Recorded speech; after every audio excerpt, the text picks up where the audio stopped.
Hello, my name is Sydney West, and this is my in-service project for SPED 7705. Thank you for taking the time to view my presentation.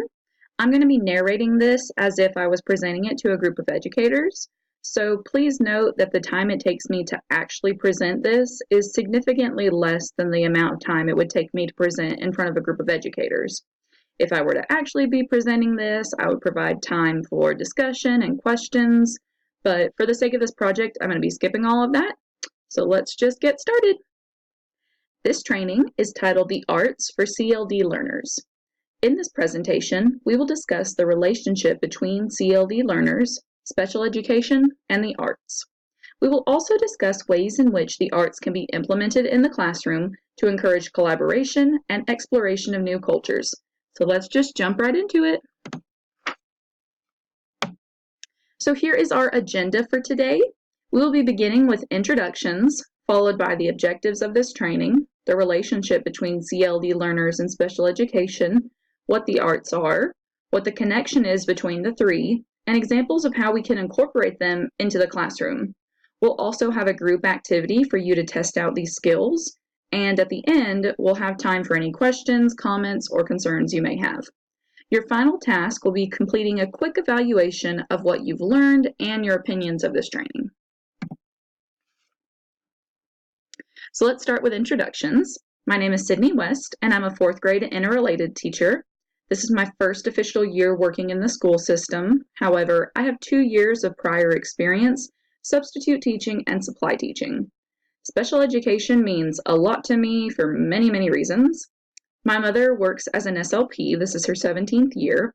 My brother has an IEP under the other health impaired category, and 2 of my cousins have autism spectrum disorder. The arts are another passion of mine that I chose not to pursue post-secondary, but from 6th grade to 12th grade, I was in my school's band playing the clarinet. I also participated in the high school marching band as a member of the color guard. So my love for music, as well as other forms of art, have made me want to become an educator. And because of that, they'll always hold a very special place into my heart. So since I began my post-secondary career, I've attempted to incorporate the arts into education whenever I can. And after today, I hope you'll be able to incorporate them as well.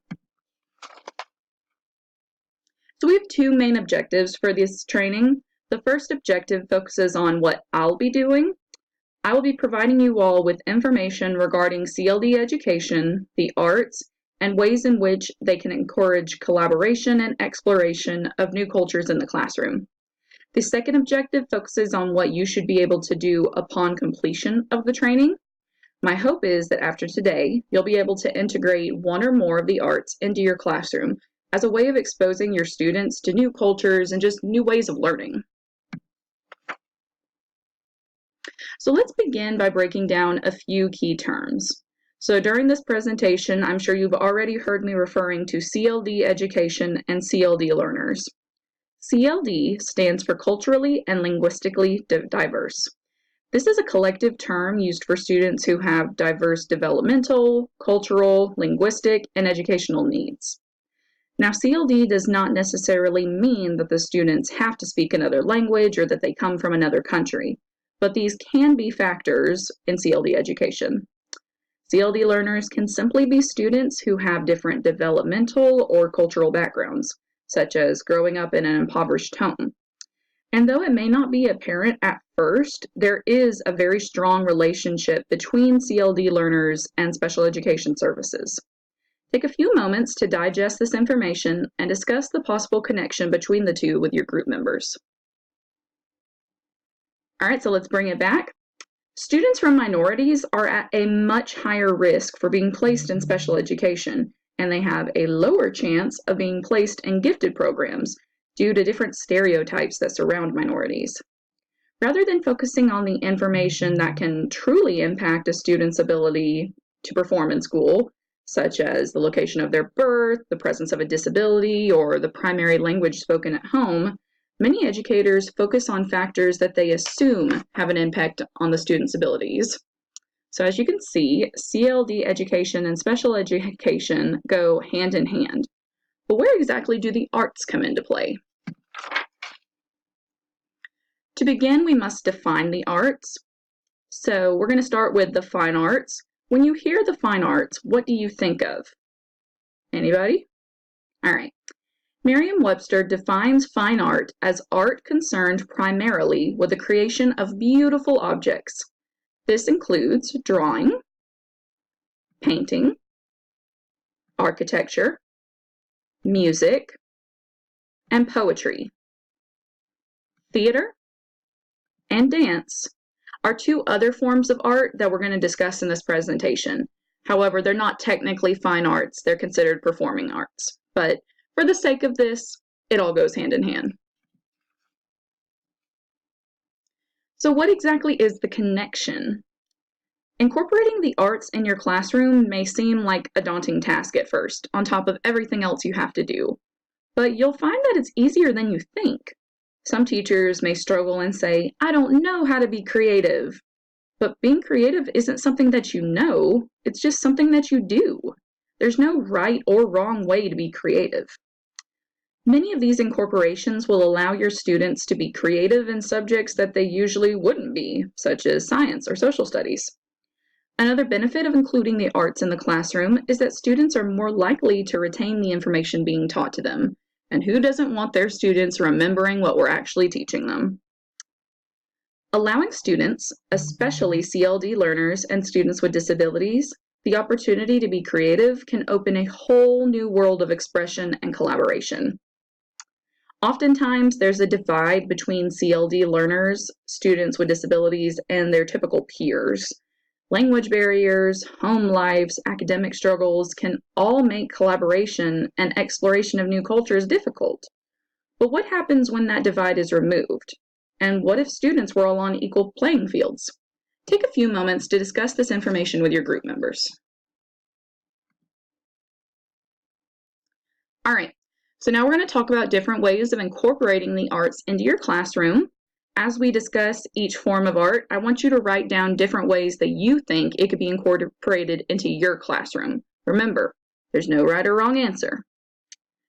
So drawing and painting are probably the easiest arts to be incorporated, and they go hand in hand. Rather than having your students write a story, allow them to draw it. If students are learning about the life cycle of a butterfly, allow them to create it on paper rather than writing about it. Things like that are really simple and honestly don't take that much time. Now, architecture is a bit more difficult to include in the classroom, but I think it's one of the most rewarding strategies. Architecture can be any time that your students are building or designing something. Are your kindergartners learning about new shapes? Have them create a shape using blocks. Are their fifth graders learning about volume?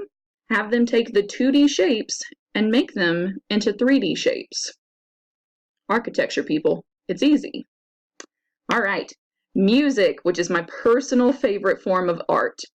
I often have music playing in the background while my students are working, and just from this, I've seen improvements in my students' work. The music makes the room feel less intimidating and more relaxed compared to complete silence, but you don't have to do that.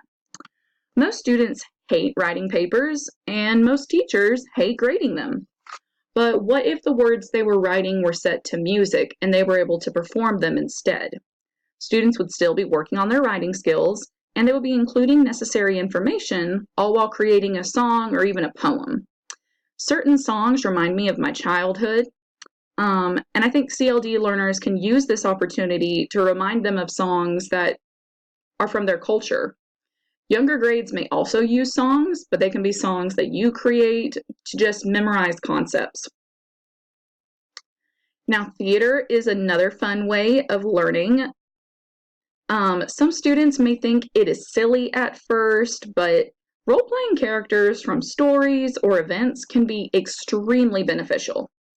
Students can create a play about anything, their home life, their favorite food, their childhood memories, or even events that you're learning in school, like the Civil War, the American Revolution, whatever it is. It's a fun way of allowing students to express themselves and introducing their non-CLD peers to new culture. You can also have students explore other cultures by maybe creating props or maybe masks to wear during the presentation, different things like that.